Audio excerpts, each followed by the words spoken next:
Hello दोस्तों, कैसे हैं आप सब लोग। उम्मीद करता हूं काफ़ी अच्छे होंगे।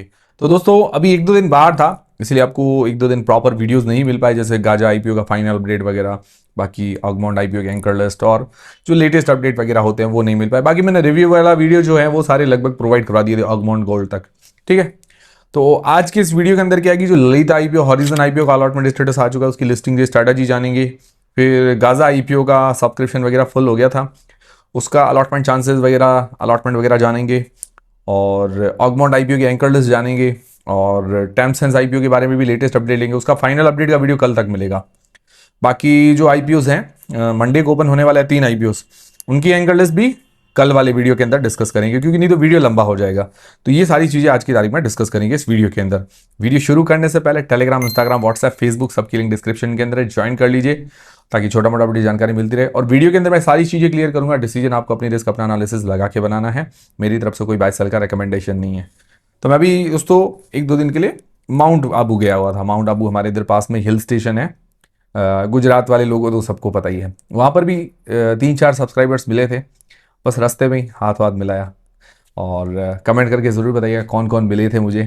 ठीक है, अब शुरू करते हैं वीडियो का। Lalit IPO listing day strategy जान लेते हैं। तो देखिए, ललित आईपीओ जो है 191 रुपये के अंदर अलॉट हुआ है। ठीक है, मुझे भी एक लॉट मिला है, 6 मैंने अप्लाई किए थे, एक लॉट मिला है। रिटेल कैटेगरी के अंदर आजकल थोड़ा अप्लाई करते तो थोड़ा मिल जाता है। पहले मैं जनरली HNI वगैरह में ट्राई करता था, तब हो सकता है कि कम मिलता हो। और 69 रुपीज़ के आसपास जीएमपी जता रही है एक अंदाजन। तो 260 रुपये के आसपास जीएमपी के अनुसार लिस्टिंग होने की एक संभावना नजर आ रही है, जो कि होता है लगभग 35% के आसपास, 35% के आसपास। अगर मान लो थोड़ा बहुत मार्केट ऊपर नीचे रहता है तो 240 से 280 रुपए के बीच में एक लिस्टिंग होने की संभावना नजर आ रही है।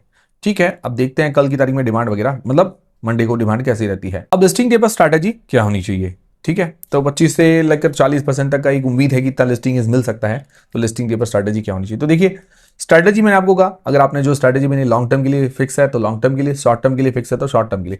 तो अगर आपने शॉर्ट टर्म के लिए अप्लाई किया है तो लिस्टिंग लेकर एग्जिट होना बढ़िया ही स्ट्रैटेजी है। फिर भी काफ़ी लोग ऐसे होते हैं कि किसी को मन होता है थोड़े बहुत शेयर रखने का, तो वो सोचते हैं कि भाई इसके अंदर रिस्क है या नहीं। तो देखिए, ओवरऑल अगर देखा जाए तो हाई रिस्क पॉइंट्स इसके अंदर नजर नहीं है कि भाई बहुत ज़्यादा कोई रिस्क की कंपनी, ऐसा कुछ नहीं है। इसके पैरामीटर्स बैलेंस नजर आ रहे हैं। किसी को लगता है तो ज़्यादा रिस्क नहीं कि भाई उसको 10-20 शेयर, 50 शेयर या कुछ भी रखने हो, तो ज़्यादा ऐसे हाई रिस्क की कंपनी नजर नहीं आ रही है। बाकी पॉजिटिव नेगेटिव और देख लेते, थोड़ी क्लैरिटी आ जाएगी जो लोग लॉन्ग टर्म के लिए रखना चाहते हैं। तो देखिए, साउथ इंडिया के अंदर बड़ा प्लेयर है। रेवेन्यू वाइज अगर देखें तो टॉप 3 टॉप 5 प्लेयर्स में इसका नंबर आता है ऑल इंडिया के अंदर, अगर ओवरऑल देखा जाए तो काफी बड़ी कंपनी है। वैल्यूएशंस भी ठीक लेकर आया, ज्यादा महंगी नहीं है। ROE वगैरह बढ़िया है। फ्रेश इश्यू है, नए स्टोर खोलने वाली, इससे आगे और रेवेन्यू बढ़ेगा, अच्छी बात है। नेगेटिव्स क्या है, नेगेटिव्स थोड़ा बहुत डेट है, आधे के आसपास का डेट टू इक्विटी रेशियो, और आईपीओ से पे नहीं कर रही है, ये थोड़ा नेगेटिव है। बट ओवरऑल अगर देखा जाए काफी बड़ी कंपनी है, इस हिसाब से ज्यादा ऐसी दिक्कत वाली बात नजर नहीं आई। हाई रिस्क पॉइंट्स नहीं है ये, ठीक है कि आने वाले टाइम में डेट पे करना पड़ेगा। तो ओवरऑल यही है कि भाई साउथ इंडिया के अंदर फेमस है, जैसे फाइनेंशियल्स वगैरह भी ठीक है, वैल्यूएशंस वगैरह भी ठीक है, तो अच्छे पैरामीटर्स है, ज्यादा रिस्की कंपनी नहीं है, लॉन्ग टर्म के लिए बुरी नहीं है ऐसे। बट बाय सेल का रिकमेंडेशन नहीं है। कुछ लोग ऐसे हैं कि भाई किसी को रखना होता है, किसी को सेल भी करना, कंफ्यूजन होता है, तो उसके अंदर आप क्या कहते हैं कि पार्शियली सेल, मतलब थोड़े सेल कर सकते हैं, थोड़े रख सकते हैं। इस तरह की स्ट्रैटेजी से क्या आएगी, एक तो मतलब रिस्क खत्म हो जाता है कि भाई हाँ थोड़ा बहुत हमने ले लिया, बाकी पड़ा है ऐसे, या बेसिक अमाउंट निकाल लिया, बाकी रख लिया। इस तरह से स्ट्रैटेजी आप अपना सकते हैं। और जनरली रिसेंट लास्ट टाइम में जो भी ये गोल्ड वाले शेयर्स हैं, उन्होंने रिटर्न अच्छे बना के दिए हैं। ठीक है, एक PNG लास्ट आया था, उसने कोई खास ज़्यादा रिटर्न बना के नहीं दिया।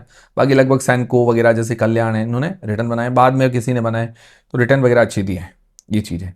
अब ये कैसा देता है, ये डिमांड सप्लाई पर डिपेंड करेगा। फिर दोस्तों हॉरिजन आईपीओ, जिसके अंदर मैंने अप्लाई नहीं किया था और लोगों ने रिस्पॉन्स भी शायद इसको कम ही दिया है। तो ये आईपीओ में 60 रुपए में अलॉट हुआ है और 5 रुपए के आसपास जीएमपी, लगभग 65 रुपए के आसपास लिस्टिंग होने की एक संभावना नजर आ रही है। लगभग 5% के आसपास लिस्टिंग मिलने की एक संभावना है। ठीक है, मेरे अनुसार नहीं, जीएमपी के अनुसार है। और मान लो थोड़ा बहुत मार्केट ऊपर नीचे रहता है तो 60 से लेकर 70 रुपए के बीच में एक लिस्टिंग होने की संभावना नजर आ रही है। अब लिस्टिंग डे पर स्ट्रैटेजी क्या होनी चाहिए। तो देखिए, स्ट्रैटेजी मैंने आपको बताया, लिस्टिंग इसलिए अप्लाई किया तो लिस्टिंग लेकर एग्जिट होना बढ़िया स्ट्रैटेजी है। कुछ लोग हाँ इसको लॉन्ग टर्म के लिए अगर रखना चाहते हैं, जैसे थोड़े बहुत रखें, थोड़े सेल करें, तो इसके अंदर हाई रिस्क पॉइंट्स है कुछ, तो वो जान लेते हैं पॉजिटिव्स नेगेटिव्स के अंदर। पॉजिटिव में ये है कि अभी इसका कोई लिस्टेड पेयर नहीं है, हालांकि ये किराए पर देती है चीजें, जैसे ये वेयर हाउस वगैरह, बट ये कोई यूनिक तो नहीं कह सकते, बट जो ये वेयर हाउस है, जैसे फैक्ट्रियां हैं, वो किराए पर देती है, इसलिए इसका यूनिकनेस है। इसके अंदर कोई लिस्टेड पेयर नहीं है, पूरा फ्रेश इश्यू है, जिससे थोड़ा बहुत डेट पे करेगी।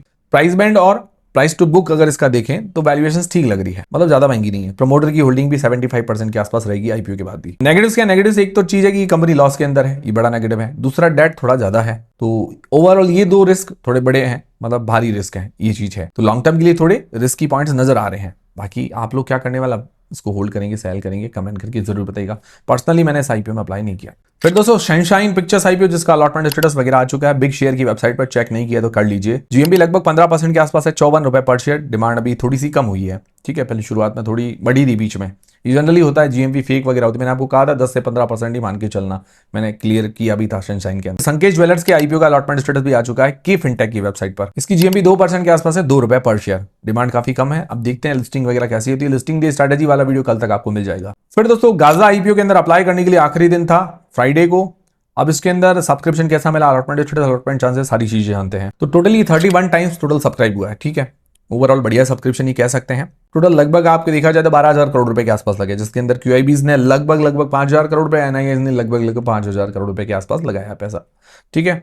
तो लगभग सिमिलर है, मतलब क्यूआईबीज की तरफ से ज्यादा सब्सक्रिप्शन देखने को नहीं मिला है, तो ओके ओके कह सकते हैं। आप में से किन लोगों ने अप्लाई किया कमेंट करके जरूर बताइएगा। पर्सनली मैंने अप्लाई नहीं किया, मैं एक्चुअली उस दिन बाहर ही था, इसीलिए फिर मुझे भी समय नहीं मिल पाया। इस आईपीओ के अंदर हमारे अलॉटमेंट की चांसेस कितने हैं? बेके चेन्नई कैटेगरी जो 10 लाख से ऊपर की एप्लीकेशन के अंदर लगभग है 7%, 7% के आसपास 100 में से। स्मॉल एचएनआई के अंदर 2.5% के आसपास, रिटेल कैटेगरी के अंदर 10% के आसपास। इसका अलॉटमेंट स्टेटस लिंक्डइन टाइम की वेबसाइट पर मंडे को देखने को मिलेगा, 24 अगस्त को। इसकी जीएमबी लगभग बता रही है 10% के आसपास, 16 रुपए पर शेयर मान के चल सकते हैं। इसकी भी जीएमबी डाउन हुई है। फिर दोस्तों टेम्पसेंस आईपीओ, ये टोटल 21.66 गुना के आसपास सब्सक्राइब हुआ है। बंपर सब्सक्रिप्शन सारे पोर्शन फुल्ली सब्सक्राइब हो चुके हैं। कल की तारीख में फाइनल अपडेट का वीडियो मिल जाएगा। जीएमबी लगभग 310 रुपए पर शेयर चल रही है, 100% से ऊपर जीएमबी बता रही है, बढ़िया बात है। कल फाइनल अपडेट वीडियो को मिल जाएगा। दोस्तों ऑगमोंट आईपीओ, ये पहले दिन 2.74 गुना 2.74 टाइम्स सब्सक्राइब हो चुका है, बढ़िया सब्सक्रिप्शन है। इसकी जीएमबी लगभग 45%, 350 रुपए पर शेयर के आसपास मान के चल सकते हैं। इसकी एंकर लिस्ट आ चुकी है, इसने एंकर इन्वेस्टर्स के द्वारा 246 करोड़ रुपए जुटाए हैं, बढ़िया बात है। इसके अंदर अगर म्यूचुअल फंड्स की बात करें, मतलब सब एएमसी कंपनी का नाम बताता हूं, तो एचडीएफसी निपॉन काफी बड़े नाम है, फिर टाटा और ट्रस्ट, ये म्यूचुअल फंड शामिल है। फिर एफआईआई के अंदर अगर बात करें तो जैसे नोमुरा है, नोमुरा के अंदर क्या आएगी, ये है एक्चुअली इन्होंने म्यूचुअल फंड के तरीके से, बट उन्होंने एफआईआई की तरफ से काउंट कर रहे हैं, ठीक है। एक नोमुरा है, फिर एक सोशियल जनरल है, फिर जुपिटर, लायन ग्लोबल। तो नोमुरा और सोशियल जनरल थोड़े से बड़े नाम कह सकते हैं। फिर अदर इन्वेस्टर्स में अगर बात करें तो एडलवाइस है, बंगाल है, इस तरह के कुछ अदर नाम शामिल है। तो ओवरऑल एंकर लिस्ट ठीक है, नॉट बैड एंकर लिस्ट कह सकते हैं। 4 से 5 जैसी 10 में से रेटिंग दे सकते हैं, आधा पॉइंट इसको दे सकते हैं, ठीक है। जबरदस्त एंकर लिस्ट नहीं है, ठीक है, बढ़िया है। इस पर अपडेट आपको कल परसों और भी मिलते रहेंगे। फिर दोस्तों मंडे को 3 आईपीओ एक साथ ओपन होने वाले हैं, उनकी एंकर लिस्ट वगैरह भी आ चुकी है, वो हम कल के वीडियो के अंदर डिस्कस कर लेंगे सारी चीजें। तो देखिए स्काईवेज आईपीओ, इसकी जीएमबी लगभग 30% के आसपास चल रही है, 40 रुपए पर शेयर मान के चल सकते हैं। डिमांड तो अच्छी है और एंकर लिस्ट कल के वीडियो के अंदर डिस्कस करेंगे। फिर एक सिम बायोटेक, उसका भी रिव्यू का वीडियो लगभग कल तक मिल जाएगा और एंकर लिस्ट के बारे में भी डिस्कस कर लेंगे। इसकी जीएमबी भी 35% के आसपास है, 360 रुपए पर। फिर दोस्तों एक और आईपीओ हाईटेक आईपीओ, इसकी जीएमबी 23 रुपीज पर शेयर, 45% के आसपास बता रही है। अभी जितने भी आईपीओ आ रहे हैं जबरदस्त जीएमबी बता रही है, पता नहीं क्या है कि आजकल ऐसे कैसे डिमांड बन रही है। हो सकता है आईपीओ के अंदर वापस थोड़ा रौनक लौटी हो। और ये सब क्या होता है, ये इन्वेस्टर जब इंटरेस्ट दिखाते हैं, जो बड़े इंस्टीट्यूशन है या जो ये ग्रे मार्केट के अंदर सारी चीजें वो इंटरेस्ट जताते हैं, तब क्या की डिमांड आती है, ये चीज होती है। बाकी देखिए अच्छी कंपनी अच्छे टाइम में आईपीओ आया, चल नहीं है, ये आपने भी नोटिस किया होगा। ये सारा चीज है इंटरेस्ट का, जो इन्वेस्टर्स ऑपरेटर्स उनका ही खेल होता है। फिर दोस्तों अनु प्रोजेक्ट्स एक 4% के आसपास जीएमबी बता रही है, इसकी डिमांड थोड़ी कम है। फिर एक ल्यूमिनो आईपीओ, उसकी जीएमबी 50% के आसपास है, 40 रुपए पर शेयर, डिमांड जबरदस्त है। ये आईपीओ 27 से 31 अगस्त। फिर एक और आईपीओ रे ऑफ बिलीफ, जो कि 1 सितंबर से लेकर 3 सितंबर के बीच में ओपन रहेगा। तो ये है सारे आईपीओ के अपडेट्स। अब देखिए कल की तारीख में मैं जो 3 आईपीओ 24 को ओपन होने वाले हैं, उनकी रिव्यू का वीडियो, उनकी एंकर लिस्ट है, टेम्पसेंस आईपीओ के फाइनल अपडेट है, ये सारी चीजें आपको प्रोवाइड करवा दूंगा। तो तब तक के लिए हमसे जुड़े रहिए। उम्मीद करता हूं हमारा वीडियो, हमारी जानकारी आपको पसंद आई होगी, हेल्पफुल लगी तो वीडियो को लाइक जरूर करें, चैनल को सब्सक्राइब कर लें। मिलते हैं दोस्तों अगले वीडियो के अंदर।